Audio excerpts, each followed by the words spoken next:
Get exclusive merchandise on patreon.com/sonofjeddah. Today's Wednesday Wisdom is brought to you by this collection of Alan Moore. It has some of the greatest Superman stories that were written by the author, and it also contains his team up with famous Superman artist Kurt Swan as well as Dave Gibbons. My focus today is on the issue For the Man Who Has Everything. The cover of that issue is like this,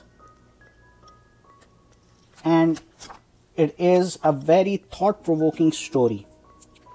George Bernard Shaw famously said, "As long as I have a want, I have reason for living. Satisfaction is death."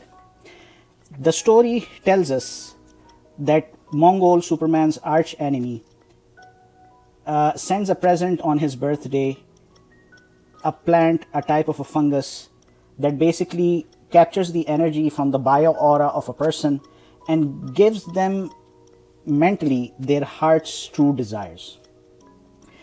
And throughout the story, Alan Moore keeps on telling us he is content. And by that contention, what happens is that he is reaching to the point of complacency.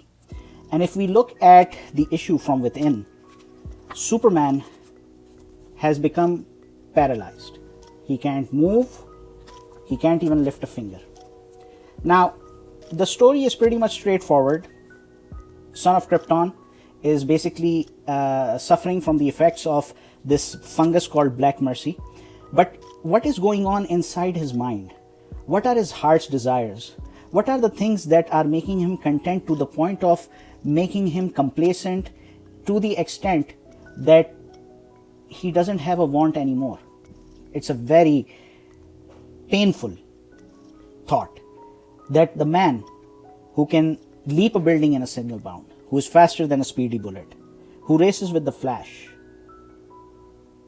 this guy, his heart's desire would be to have a normal family life on the planet Krypton. It tells us that, there's a fine line between being ungrateful and having the want to do something in life.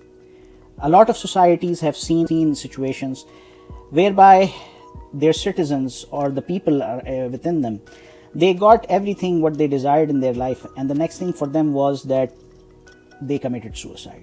The point that I'm trying to highlight is that this is one shot published as Superman Annual number 11 in 1985, but it captures within it so much wisdom that basically we need to be really careful about in our lives, because all of us are after something. Some of us are after money, some of us are after success, some of us are after a peaceful life, some of us are after a secure and stable future for our kids. But deep down inside, what happens is that either we become ungrateful once we start getting things in the name of not being complacent. But at the same time, there is a flip side to it, that once we get something, we become so satisfied that we lose the desire to grow, that we lose the desire to be a positive force of influence in the universe.